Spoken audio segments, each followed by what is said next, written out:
Chez les aérostiers et les hommes politiques, on appelle ça un ballon d'essai. Cette fois, c'est Agnès Buzyn qui s'est attaquée à un sujet très sensible, la réforme des retraites.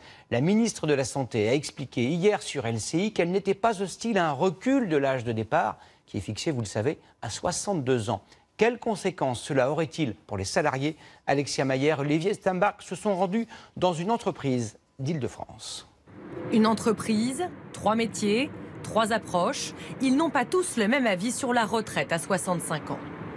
Je te recule un peu l'autre cible. Edgar Rodriguez a 38 ans, il est géomètre. Son métier, il l'a appris sur les chantiers.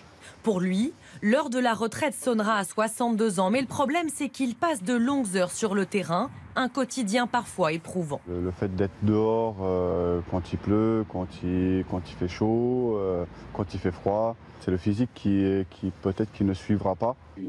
Son patron, c'est Éric Malenfer. Il est à la tête de cette entreprise de géomètres. Parce que nous, derrière, on ne vend pas notre solution, on vend les solutions de nos partenaires.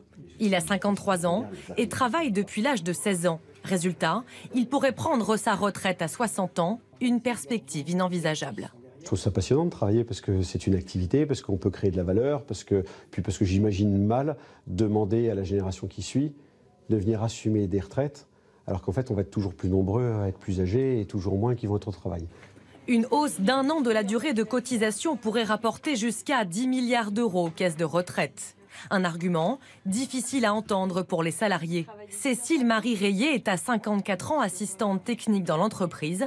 La retraite, elle ne l'envisage pas après 62 ans. J'ai commencé à 17 ans en faisant des boulots l'été, donc j'ai déjà engrangé quelques annuités, on va dire. J'ai envie aussi de profiter des années qui resteront derrière. La France est un des pays d'Europe où l'on parle plus tôt à la retraite. 65 ans, c'est l'âge légal chez nos voisins allemands, belges ou danois.